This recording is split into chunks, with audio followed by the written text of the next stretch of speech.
வணக்கம். இன்னைக்கு நாம ஸ்ரீமத் சுவாமி சித்பவானந்தரோட அக்டோபர் 2ஆம் தேதிக்கான டெய்லி டிவைன் டைஜஸ்ட் குறிப்பை கொஞ்சம் ஆழமா பார்க்க போறோம். ஆமா. இதோட தலைப்பு சாங்க்டுவரி, அதாவது புனித இடம் இல்லைன்னா சரணாலயம். சரி. நம்மகிட்ட இருக்கிற இந்த சிந்தனை துணுக்குக்கு இது ஒரு இடம் எப்படி புனிதமாகுதுங்கிறதுல ஆரம்பிச்சு கொஞ்சம் கொஞ்சமா நம்ம உடம்பையே ஒரு தெய்வீக சரணாலயமா பார்க்குற ஒரு பார்வைக்கு கூட்டிட்டு போகுது. ஆமா, ரொம்ப ஆழமான பார்வை இது. நம்ம நோக்கம் இந்த பார்வையோட ஆழத்தையும் அது நம்ம ஒவ்வொருத்தருக்கும் எப்படி பொருந்துன்னு பார்க்கறது தான். நிச்சயமா. இது புனிதத்தன்மை பத்தின எப்படி சொல்றது, ஒரு நுட்பமான பார்வைங்க. நாம பொதுவா கோவில், மலை, நதின்னு வெளியில பாக்குற புனித இடங்களை தாண்டி ஆமா, நமக்குள்ளேயே இருக்கிற ஒரு உள்ளார்ந்த புனிதத்தன்மையை இது முன்னாடி வைக்குது. சரி. அப்போ அந்த முதல் கேள்விக்கே வருவோம். இந்த ஆதாரம் சொல்ற மாதிரி ஒரு இடம் எப்படி புனித இடமா மாறுது? அதுக்கு 2 விஷயம் சொல்றாங்க. ஒன்னு அங்கீகாரம், அதாவது ரெகக்னிஷன். அப்புறம் பக்தியோட கூடிய பராமரிப்பு, டிவோஷனல் அப்கீப். அங்கீகாரம், பராமரிப்பு. சரி, இது கொஞ்சம் விளக்கமா பார்க்கலாமா? இப்போ ஒரு சாதாரண கட்டிடம் எப்படி கோவிலாகுது? நிச்சயமா. அங்கீகாரம் தான் முதப்படி. ஒரு சமூகம் இல்ல ஒரு தனிநபரோ அந்த இடத்துக்கு ஒரு குறிப்பிட்ட தெய்வீக தன்மையை கொடுக்கணும். அதுக்கு ஒரு முக்கியத்துவம் வரணும். சரி. அது ஒரு சரித்திர நிகழ்வா இருக்கலாம், இல்ல ஒரு பெரியவரோட வருகையா இருக்கலாம், இல்ல இயற்கையாவே அமைஞ்ச சூழலா கூட இருக்கலாம். ஓ. இந்த அங்கீகாரம் கிடைச்சதும் அடுத்ததுதான் அந்த பக்தியோட பராமரிப்பு. சும்மா சுத்தமா வச்சுக்கிறது மட்டும் இல்ல. ம், அந்த இடத்தோட புனித தன்மையை காப்பாத்துற சடங்குகள், வழிபாடுகள், ஒழுக்க விதிகள் இதெல்லாம் சேர்ந்தது. அப்போ இது ரெண்டும் சேரும்போது தான். ஆமா. அப்பதான் அந்த இடம் வெறும் கல்லும் மண்ணுமா இல்லாம ஒரு உயிருள்ள சரணாலயமா மாறுது. இல்ல ஒவ்வொருத்தருக்கும் மாறுமா? அங்கதான் ஆதாரம் ஒரு முக்கியமான விஷயத்தை தொடுது. சொல்லுங்க. இந்த அங்கீகாரம்ங்கிறது ரொம்பவே சார்புடையது.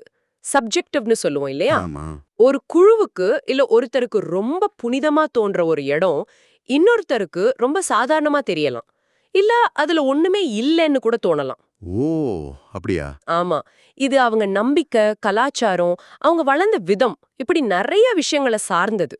இது கொஞ்சம் சிக்கலாயிடுமே. அதாவது ஒருத்தரோட புனிதத்தை மத்தவங்க மதிக்காம போக வாய்ப்பு இருக்கே. உண்மைதான். அத ஆதாரம் நேரடியாவே சொல்லுது. சில சமயங்கள்ல குறுகிய மனப்பான்மை உள்ளவங்க இல்ல ஆதாரம் சொல்ற மாதிரி மத வெறியர்கள், ஃபெனாட்டிக்ஸ், அவங்க மத்தவங்களோட நம்பிக்கைகளையும் புனித இடங்களையும் அவமதிக்கிறதுல ஒரு மாதிரி திருப்தி அடையறதா கூட சொல்லுது. சரி. வரலாறுல இதுக்கு நிறைய உதாரணம் இருக்கு. இங்க ஒன்னு சொல்லிக்க விரும்புறோம். நாங்க ஆதாரத்துல உள்ள வார்த்தைகளையும் கருத்துக்களையும் தான் சொல்றோம். எந்த குழுவையோ செயலையோ நாங்க சரி தப்புன்னு சொல்லல. ஆதாரம் என்ன சொல்லுதோ அதை விளக்குறோம். புரியுது. இந்த வேறுபாடுகள், சில சமயம் வர்ற சண்டைகள், இதெல்லாம் பார்க்கும்போது எல்லாருக்கும் பொதுவான ஒரு புனித கருத்துன்னு ஒண்ணு இருக்க முடியுமான்னு ஒரு கேள்வி வருது. ஆமா. ஆனா இந்த சிக்கல்களுக்கு நடுவுல தான் ஆதாரம் ஒரு ஆச்சரியமான பதில கொடுக்குதுன்னு தோணுது. கரெக்ட். சரியா புடிச்சிங்க. இந்த வேறுபாடுகள், இந்த முரண்பாடுகள் எல்லாம் இருந்தாலும் எல்லாருமே உலக அளவுல ஏத்துக்கிட்ட தெய்வத்தாலேயே நியமிக்கப்பட்ட ஒரு சரணாலயம் இருக்குன்னு ஆதாரம் ரொம்ப அழுத்தமா சொல்லுது. ஓ, அது என்ன? அது வேற ஒண்ணும் இல்லைங்க, நம்ம மனித உடம்பு தான்.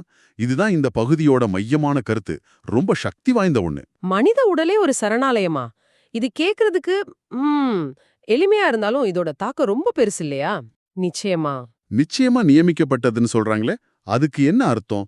மனுஷங்க நாமளா உருவாக்குனதா இல்ல இயற்கையாவே அப்படிதானா? ஆதாரம் சொல்றத பார்த்தா இது மனுஷங்களோட கற்பனையோ இல்ல ஒரு ஒப்பந்தமோ இல்ல.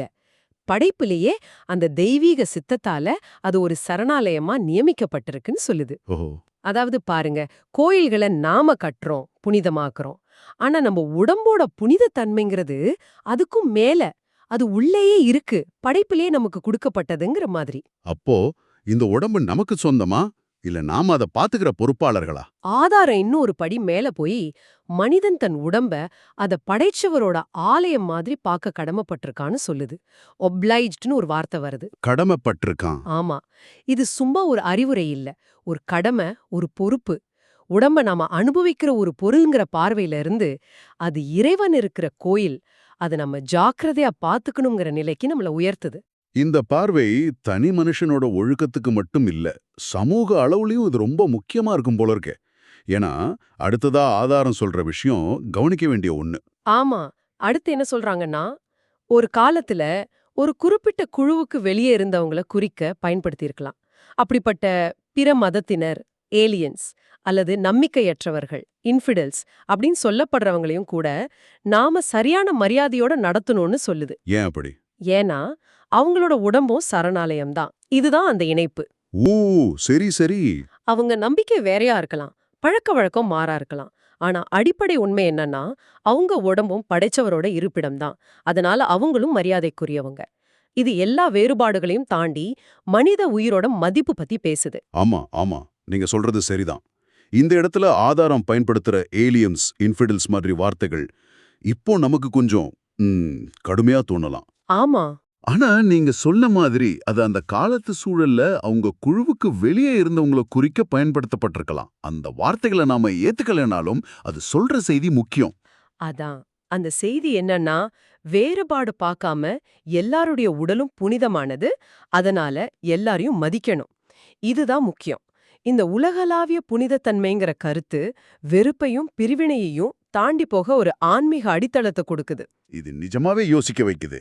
சும்மா சகிச்சுக்கிறதுக்கு பதிலா உள்ளே இருந்தே மரியாதை வர்றதுக்கு ஒரு காரணமா இது அமையுது. நிச்சயமா. இந்த ஆழமான தத்துவத்துக்கு ஒரு வலு சேர்க்கறதுக்கு ஆதாரம் ஒரு சரித்திர உதாரணத்தையும் காட்டுதே. ஆமா, தமிழ் மரபுல ரொம்ப முக்கியமான சித்தர் திருமூலரோட அனுபவத்தை ஆதாரம் மேற்கோள் காட்டுது. திருமூலர், சரி. திருமூலரோட வாக்கு வெறும் தத்துவமா இல்லாம ஒரு தனி மனுஷனோட அனுபவ சாட்சியா நிக்குது. அது அந்த கழுத்துக்கு இன்னும் பலம் சேர்க்குது.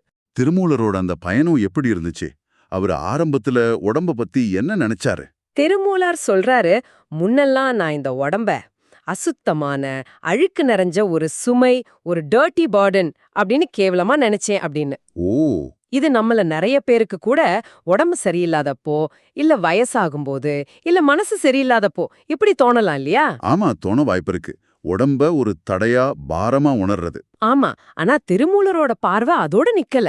அங்கிருந்து அவர் எப்படி மாறினாரு, அதுதான் முக்கியம். அதுதான் திருப்புமுனை. அவர் தொடர்றாரு, ஆனா அப்புறம் நல்லா உத்து பார்த்தப்போ அந்த உடம்புக்குள்ளேயே இறைவன், அந்த பரம்பொருள் இருக்கிறத நான் பாத்துக்கிட்டேன் அப்படின்னு சொல்றாரு. ஆஹா, இது ஒரு பெரிய கண்டுபிடிப்பு. சும்மா ஜடப்பொருள்னு தெரிஞ்ச ஒண்ணுக்குள்ள தெய்வீகம் ஒளிஞ்சிருக்குன்னு அவர் உணர்றாரு. இது வெளியே தேடுறதுல இருந்து உள்ள தேடுறதுக்கு மாறினதோட விளைவு. இந்த உணர்தல் இது அவரோட பார்வை எப்படி மாத்துச்சு? மொத்தமா மாத்திடுச்சு அவரு.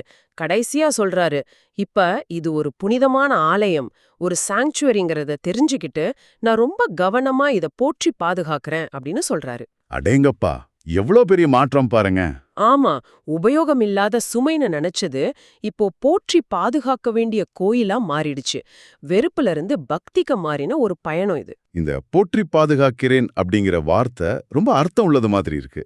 சும்மா மனசுல ஏத்துக்கிறது மட்டும் இல்ல, செயலிலும் காட்டுற ஒரு அர்ப்பணிப்பு மாதிரி இல்லையா? மிகச்சரியா சொன்னீங்க.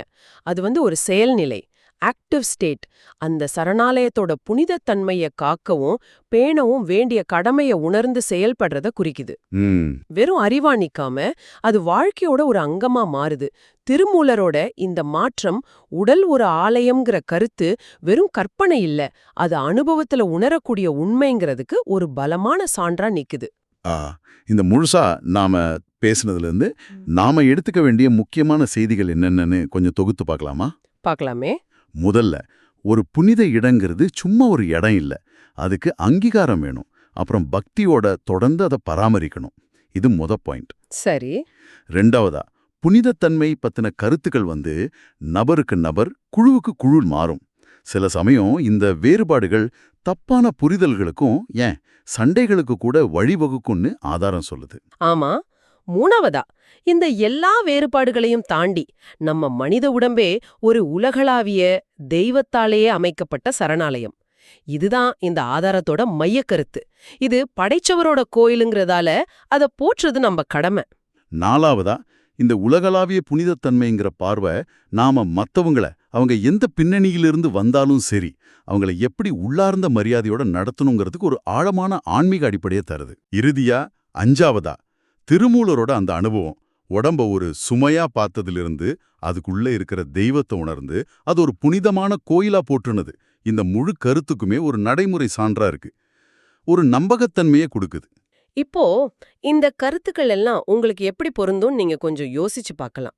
உங்க டெய்லி லைஃப்ல உங்க சொந்த உடம்ப ஒரு சரணாலயமா இறைவன் வாழ்ற கோயிலா பாக்குற பார்வை வந்தா அது உங்க செயல்கள்ல, எண்ணங்கள்ல, பழக்க வழக்கங்கள்ல என்ன மாதிரி மாற்றங்களை கொண்டு வரும்?